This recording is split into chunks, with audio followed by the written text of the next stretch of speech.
Okay, so the power went out and I had to redo that. So if you're still on your tippy toes, you probably had to switch to the next video. Sorry about that. But this is what I think is interesting is a lot of times women are asked to stand up on heels for a long period of time. And that's dances, sometimes work, job interviews. The same can be seen in gender. Now I want you to do something here for men. Get off your tippy toes. Hope that didn't hurt your feet as you switch to different videos. I'm sure you had to come down.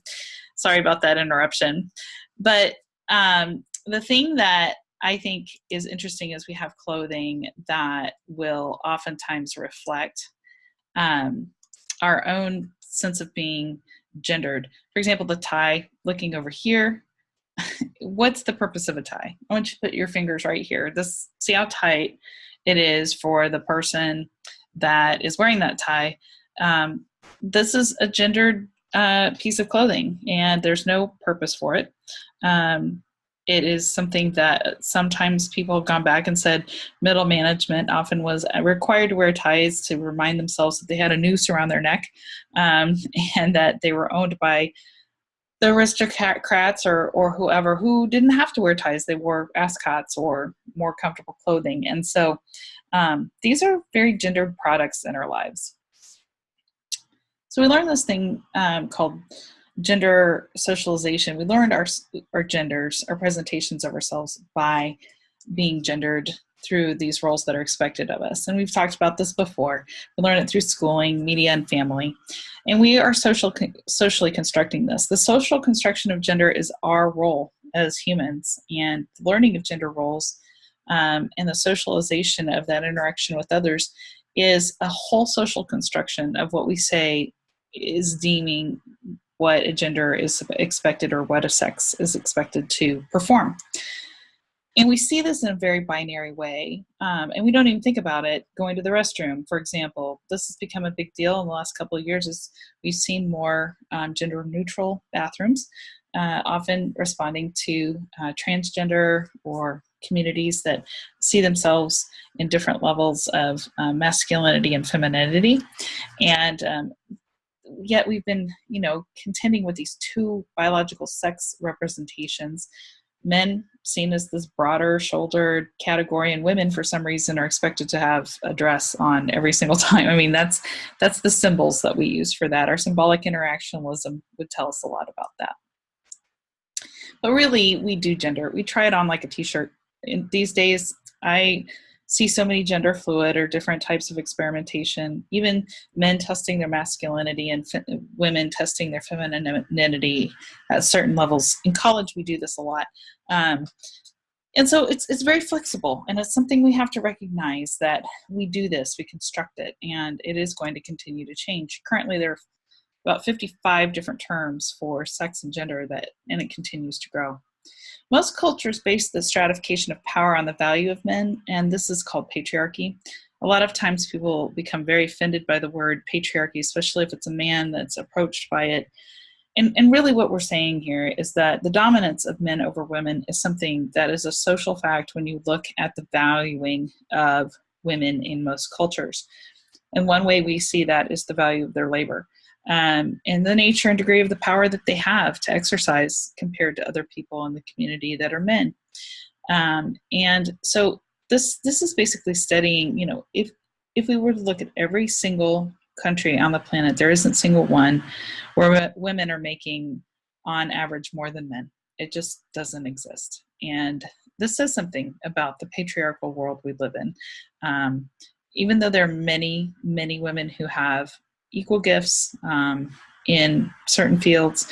And it's not all about work. It's also about leadership of communities, being able to be part of the political scene, being taken seriously for their own concerns. And this is what patriarchy really is. We also see how gender and the division of labor is something that is an apparent way of looking at the value of people. And sometimes people may say, well, I don't know if this is a really explains it all. It doesn't. That's the honest to goodness truth. our work does not describe all the ways we value human life, but it is definitely something that is very easily measurable and a good indicator of what a society is doing. Because the more equal a society is, and the closer the gap has been, swallowed up between wages, we tend to see happier societies with even human happiness index and things like that. So we also classify our jobs based on feminine and masculine traits. We call this gender typing, the designation of occupations as male or female. For example, women's occupations are often still seen in the secretarial realm and retail positions, and men's in managerial and professional positions. Now we know that more women are entering into those fields, as well as men crossing into secretarial and nurses and retail, and these types of things cross, but not at a level where it's made a major flip on the equality within those fields mostly. So we have to be aware of the gender typing that goes on. In 1979, women made 62 cents of every dollar a man made. And in 2012, women made 81% of every dollar a man made. So we have seen quite a jump, but not a quick super jump. And we also have had a recession. A lot of times it was called the he session in 2008 because a lot of men's wages did go down, but they didn't stay down. That was one thing is we saw all wages go down, and relatively women, their positions were already places where they weren't going to go much further down. The only place that the recession could really hit hard was in the higher paying managerial jobs. And so that's definitely something that we saw happen there. We also do segregation of this work. We find places and spaces where women's work happens and men's work happens. And these differences are often contributing to the gender gap because there's no sense of being able to exercise power in either of these spaces if they're not present. So if you're a male nurse, let's say you're a male nurse, but a lot of times segregation is done to where you are one or two male nurses among 30, 40 female nurses. Same is true with women who are in executive positions. You're segregated, so there's just not a lot of times where you have that group power and that group dynamic of your sex or your gender to be able to make major strides. It can happen, but it's often very individualistic in how it happens. This is an exercise I want you to do. Go to your closet if you have time before you do your post. And what I would like you to do is find your most prevalent country that is on the tags of your shirts. And then I want you to go to that country that you found, what country is most representative in your closet, and look at the wage difference between men and women. And we know that only about 2 to 3% of our clothes are made in the United States. So the likelihood of it all being made in the USA is very low, probably made in other countries, and mostly by women. And so I'd love for you to go do that, and you'll have a response to that in your post this week. One thing people will say is, well, why can't women just, increase their productivity and earnings based on increased skills?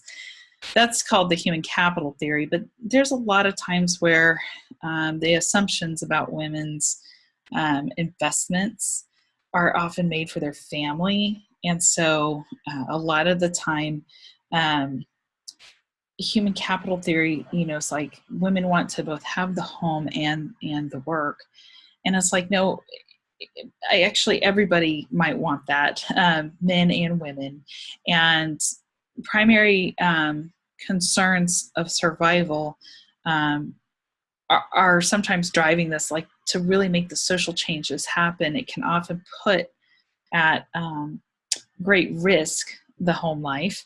And there's just a lot of times where the scapegoat in the end is a female. If she really wanted that job, she just worked for it. And it's like, no, there's a lot of different things going on. And women aren't always concerned about just their homes. They're concerned about all of it just as much as men might be. And sometimes men are wanting to be more concerned about the home as well. And we're seeing that change happen in the US more and more. But just being able to make it happen because you have the equal a number of skills isn't necessarily going to be how that all works out. Although that's one way that women getting their education and getting into these fields are making a difference and trying to make a difference. Comparable worth is where policies attempt to remedy that gender pay gap by adjusting pay so those in female-dominated jobs are not paid less for equivalent work. We see this happen a lot in countries outside the US. And so, for example, we just saw this happen in Iceland. They have done some comparable worth adjustments in their economy, and it'll be interesting to watch to see how that lands.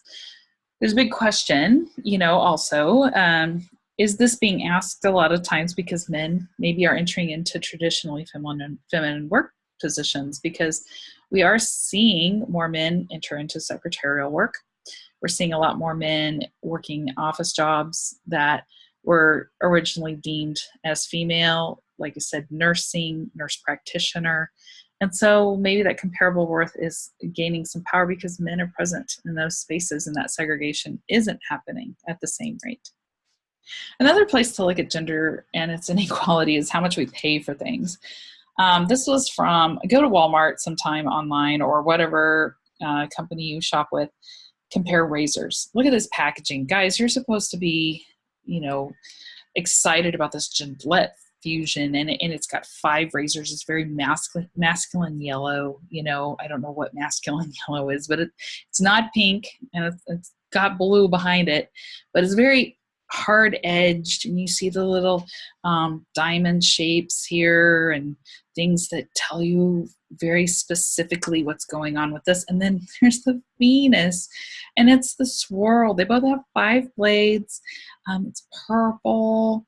They have 5 blades on there and 2 blades here, so it's the same thing. But the other thing is the price of the women's is going to be more, typically more than men. And we also see that we lose out sometimes on the value of what's in the package. These 2 packages of women's and men's deodorant are sold for the exact same price, but what happens often in female products is that we get less. They shave off 0.7, and so we pay 82 cents per ounce because we have to get more deodorant later on, and men pay 62%, and so 62 cents. So not only do we make less on average, but we have to pay more for a lot of the products, to be able to smell good at work. And so there's a lot of times we don't pay attention to that, but it does make a difference, and it does say something about our society. We often see a glass ceiling also show up where suddenly promotion barriers come up and we don't have as many female executives across the board. And we have more women in our population than we do men. So at least we should see, big strides, and we're seeing some, but that promotion barrier is constant. And I want you to think of a simple place like an elementary school. I don't even want you to think of the big CEO company thing. How many times was the principal of a school a male? And how many times was it a female? Now, some of you may have had female principals, but for the longest time, and for me growing up, I was almost all male principals, except for the elementary school. And those are positions that pay more, have higher status, but typically we see less and less presence of women in those principals' positions. What does that say about the glass ceiling? In our elementary schools, in our junior highs, middle schools, high schools, is there a difference? The other thing we have to be aware of in the workplace is harassment. And this happens to both men and women. I'm going to state right now, anytime you feel somebody is making unwanted sexual advances, I feel like in our Me Too movement, it's for men and women as well. I mean, for women mostly, obviously, but men as well to join in and say, these are things that are not something that we can keep quiet about anymore. In which the first person persists, coming after you, that person acting as an agent against you, trying to make you uncomfortable. And it's clear that, you don't want that. It's sexual harassment. It's not something for you to figure out for the other person whether they're doing that. It's if you feel that way, and if you can approach that person, obviously, and talk to them about it, hopefully that'd be something that would remedy it. But a large portion of the time, you have to take action and either do a complaint or a report. And we have to become a society that understands, first, to say something about it. Second, to take the measures so that, there are consequences. And we're seeing that more and more. The two types of sexual harassment that are lifted up in our book is quid pro quo, where you're expected for sexual acts to get some sort of benefit for that. That's something we've heard about in the Hollywood stories, especially, and that these are things that are becoming more and more part of the societal consciousness and trying to make a difference there. And then also, just if the work environment is hostile, in which, sexual language, lewd, posters, that's not poser, sorry, lewd posters, sexual advances, make the place uncomfortable. If you're going to work and try to work at the best level you can, you want to be safe, and you don't want some of these advances or jokes to make much of an impact. So say something about it. I think we're becoming a society, hopefully, that's starting to challenge that more. And it's good for our health in the long run too. It's never safe to be in those environments, and we usually have repercussions to our own health if we don't deal with it. Gender issues in the family. I know that a lot has come a long way in who's caring for the household and doing that in partnerships. Heterosexual partnerships and marriages tend to still put a lot of work onto women. We do see in same-sex marriages and partnerships a lot more equality when it comes to that. There's a lot of sharing of chores, but what we typically see in women across the board is that they're balancing work, and if they have children, childcare, and also doing what we call a second shift. Working mothers are 44% less likely to be hired than non-mothers. So a lot of times if you decide to have children or do have children, your experience is going to be starting at a pay that's average of $11,000 lower than a person who is not working. And so they're basically going to, I'm supposed to say non-working mothers, or non-working, or not working mothers, just other females. I don't know what that sentence is about. Sorry about that. But basically, if you're a working mother, you're making 44% less, and then you're typically going to go into a position making $11,000 on average less. On top of that, the cost of, if you choose to work and your employer doesn't necessarily have a place in which there's daycare, you may get a benefit, but a lot of times most people don't. The United States currently, on average, $11,666 per year, $972 a month, to be able to pay for childcare. There are obviously lower amounts, but it is very expensive. And so we throw that into the cost. And then again, the value of a woman's labor is often seen in the society we live in. Now, housework is unpaid work. It's carried out in the home, usually by women. So when we're talking about housework, it's not, that persons are maids and they're getting some sort of a cleaning person. It really is the work that you do that's unpaid. And this is men, women, whatever. Cooking, cleaning, shopping, that all needs to be done, all domestic labor. But women typically are the ones who take on what's called the second shift, which is the excessive work hours that are borne relative to men, typically spent on domestic chores because they are daily, like cooking and cleaning, whereas men's work tends to be sectioned out into things like mowing weekly or taking care of, maintenance for cars and things like that. They're more chores that don't require daily work, whereas women's work tends to require that sense of the daily. So there's a study that looked at marriage and what it does to, this is heterosexual marriage, what it does to the average work life for housework. And after marriage, women save their husbands 1 hour a week in housework. And after marriage, men increase their wives' housework an average of 7 hours a week. And so this was an interesting study. I have I should put it in the notes, but just really interesting, and continues to be something that people start to see is what does marriage do to people's labor? Are people choosing not to get married because they kind of get that, and they decide to just take care of themselves, and there's just a lot to discuss in that as well. We're in an election season, and so another thing I thought might be interesting, how many representatives do you see in your state or in our state that are women? We know we have a female candidate for governor in the state of Kansas, but once again, there's a lot less representation, and women in population we have more women than men. So why do we have less representation? In the world, in the last century, we have seen higher positions held by women. Angela Merkel, Theresa May, Ellen Johnson Sirleaf was the president of Liberia. She's the first female president of an African country. So there's some folks that have they haven't necessarily been the most popular presidents or leaders, but they have been present. And so there's Aung San Suu Kyi. She's going under a lot of pressure right now for her, it's not Thailand, I can't remember which country, it used to be Burma, but anyway, she's been an advocate for all kinds of things, and then there's a lot of suggestions of racism of her regime against Muslims right now. And so there's just, it's not an easy job, and it's not trying to say that every person that's female that is a leader is going to be well liked. But there's a lot of times where we just don't see that representation. So there are places that happens. Let's think through some theories. The first thing I'm going to bring up against feminist theory is often functionalist theory. Functionalists typically, again, set those clear roles. They like clear roles. Now, no one says in functionalism that you couldn't have 5 gender roles or 8 gender roles. And so a functionalist could be advocating for that.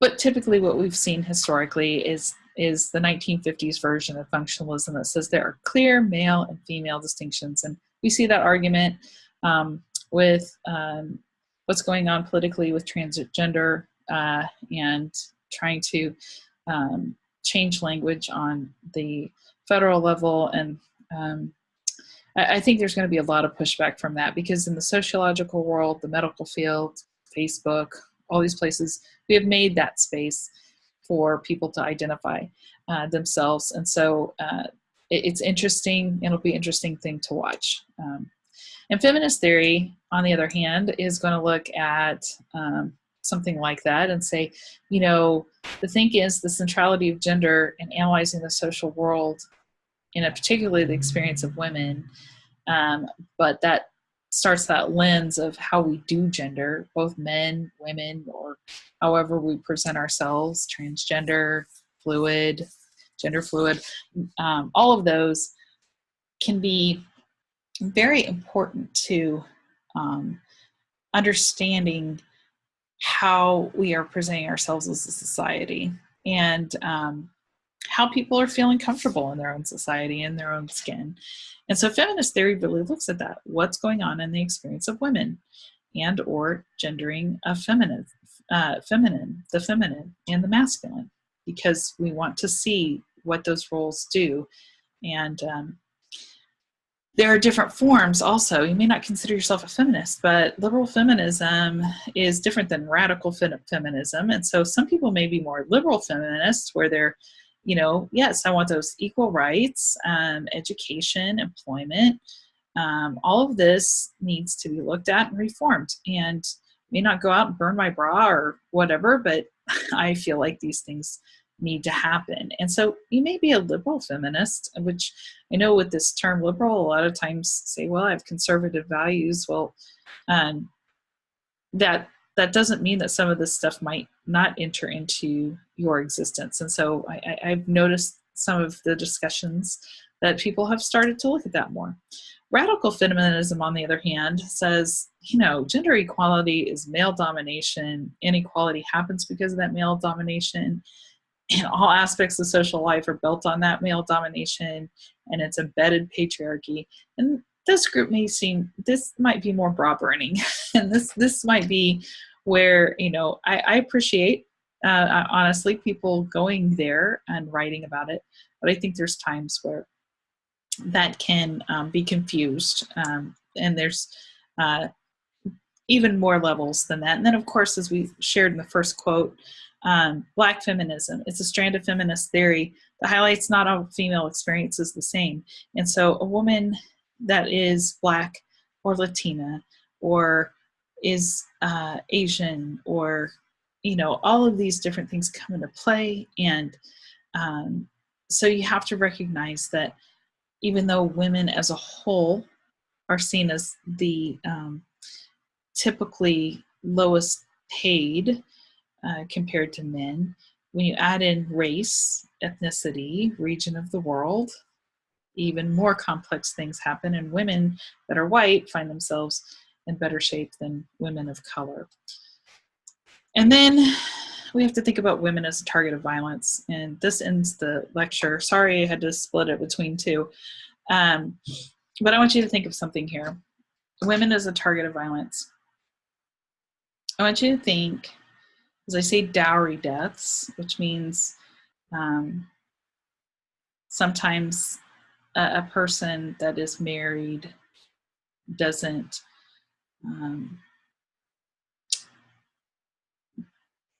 live up to the vows and they're killed, or doesn't necessarily, the family doesn't pay, and so this person is seen as a burden.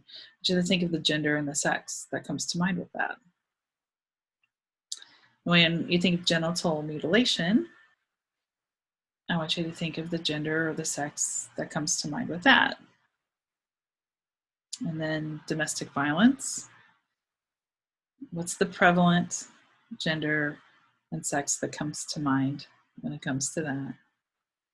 Infanticide is where either there's abortions that happen due to the gender, or actually the sex of the child, and or so the child is automatically aborted, or if born, they're killed because of their sex or their gender. And I want you to think about what sex or gender you think that might be.